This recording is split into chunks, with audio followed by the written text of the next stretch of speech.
años han pasado del Festival de Woodstock, que estamos con perdón, Alfredo Rosso. Muchísimas gracias, Alfredo, por estar aquí. Un hombre, uno de los periodistas de rock y de música en Argentina más respetados, más sofisticados y con mayor cantidad de información. Gracias por estar aquí. Muchas gracias por invitarme, Luciana. Alfredo, bueno, ¿cuál es el valor? Es una gran leyenda. ¿Esa leyenda es una leyenda musical o es una leyenda contracultural?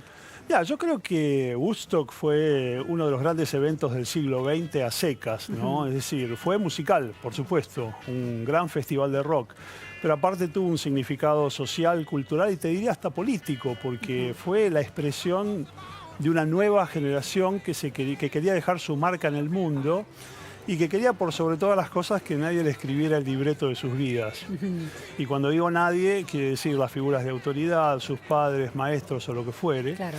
Y yo creo que eso explica el poder de convocatoria que tuvo Woodstock, porque casi 500.000 de jóvenes no se juntan simplemente para escuchar música, se juntaron un poco para celebrar esa sensación de que eran únicos en cierta manera y que podían ofrecer una alternativa a una sociedad que ellos veían como materialista, belicista Claro, también. claro.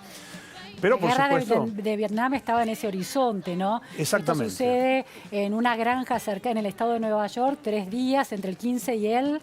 Entre el 15 y el 17 estaba planeado, pero se coló hasta el 18 porque, bueno, hubo problemas de organización, problemas de lluvia, hubo tormentas. Las escenas de barro en Woodstock son también legendarias, Sí, ¿no? son legendarias y absolutamente verdaderas y se repitieron más de una vez.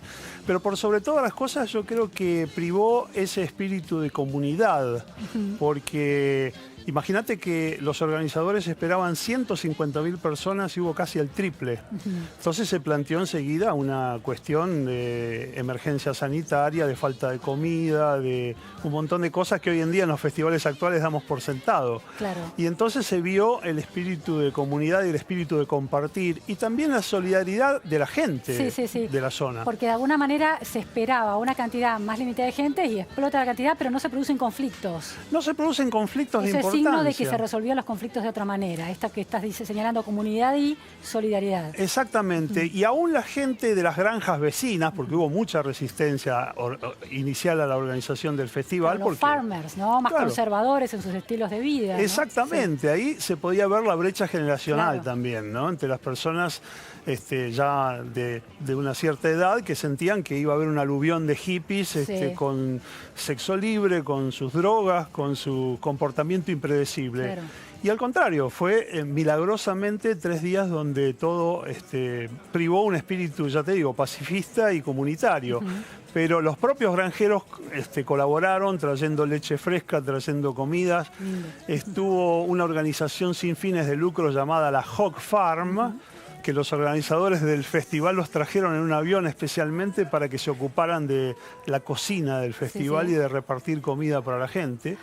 Y por supuesto hubo una oferta musical que era casi estado del arte, o sea, lo mejor. Vamos a llegar ahí. En las cuestiones así de esa nueva manera de sociabilidad que los jóvenes inauguran o de alguna manera sellan con ese festival, los organizadores del festival, ¿quiénes eran y cuánto había de negocio del espectáculo ahí? Mira, los organizadores eran un muchacho que tenía apenas 22 años, Michael Lang, que tenía una experiencia previa con un festival en Miami.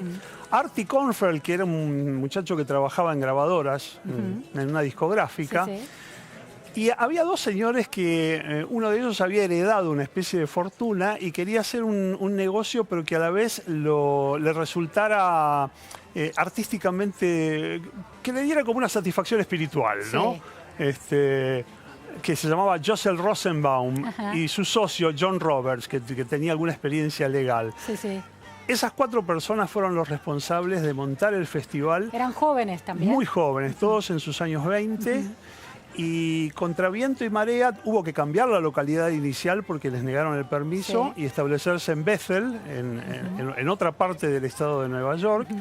Y la idea era convocar al mejor talento en varias ramas de la música, que estuviera representado el rock, pero también el funk, pero también la música india, en el caso de la presencia de Ravi Shankar. Claro. Que hubiese artistas estadounidenses. Eso fue muy llamativo, ¿no? Entre los músicos que hay. Sí. ¿Lo fue también para esa época? Sí, porque lo que ocurre es que esa es una época en que coincide con la búsqueda de los jóvenes en todo sentido. Y una de las búsquedas era ir a buscar a Oriente, las filosofías orientales, los gurúes y los músicos.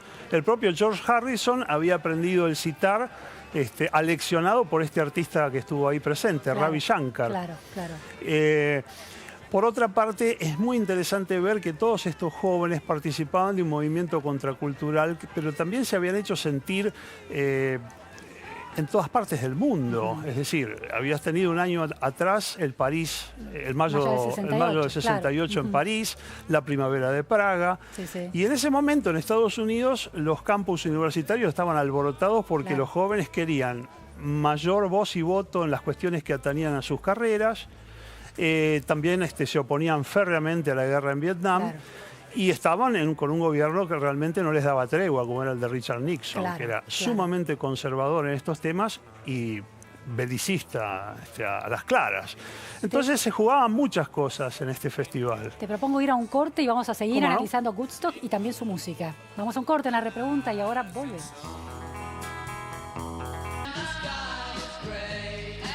50 años del Festival de Woodstock, estamos con Alfredo Rosso, rememorando y analizando aquel hito dentro de, bueno, la historia cultural, pero también la historia musical. ¿Qué ofreció ese festival y en qué medida fue la música de una época?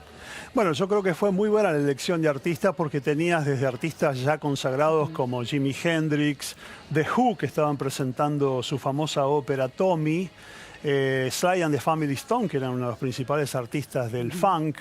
Y por otro lado tenías también artistas que ya se consagraron en el festival, como Santana, sin ir más lejos. Janis Joplin, que confirmó lo que ya se sabía, que era una de las grandes artistas de blues de todos los tiempos. Y lo interesante fue también que hubo noches dedicadas, por ejemplo, al folk, a la música acústica, un poco derivado por el tiempo, porque al llover no se podían tocar los instrumentos eléctricos. ¡Ah, qué lindo eso! Entonces, la primera noche del festival culmina con un gran recital de Joan Baez, por ejemplo. Hubo otros artistas que... ¿Estaba programado de todas maneras? Estaba programado, sí. Más allá de las condiciones climáticas. Exactamente, pero entonces el primer día salían a tocar incluso artistas que no estaban programados, como John Sebastian, el ex líder de una gran banda llamada Loving Spoonful, que logró aunar el espíritu de la gente, logró reforzar ese espíritu de comunidad, ¿no? Alfredo, última pregunta. ¿Qué repercusión tuvo el festival en la Argentina? Bueno, fue enorme, porque en esa época, sin redes sociales y sin todas las cosas que ahora damos por sentados, el festival, como fue filmado y grabado, pudimos ver la película que se estrenó un año después, casi, en el Cine América. Y bueno, nos maravilló poder ver a todos esos artistas con los cuales tanto nos sentíamos representados, los que admirábamos al rock y a la cultura rock en la Argentina. Y tan así fue que después pasó a una sala de barrio y estuvo en cartel 3 años en los trasnoches de los sábados. Y se formaban verdaderas colas que daban vuelta a la manzana porque era todo un ritual. O sea, la gente en Argentina se sintió absolutamente representada por la generación de Woodstock. ¿Eran jóvenes que iban a ver este documental? Absolutamente, y creo que eso reforzó mucho también la conciencia de nuestro propio rock y también de la ideología de nuestro rock y de las letras de nuestro rock, y esa identificación internacional, si se quiere, ¿no? Woodstock tuvo mucho que ver con eso. El film, la banda de Sonora que llegó a la Argentina, nos ayudó mucho a comprender ese fenómeno. Muchísimas gracias por estas precisiones, Alfredo. Un placer tenerte aquí. Hemos llegado al final de la repregunta Noticias a Fondo con los temas claves del día, los temas que importan en las entrevistas en profundidad. No se vayan, sigue Julián Weich con Noticia y Media. Gracias, hasta mañana, buenas tardes.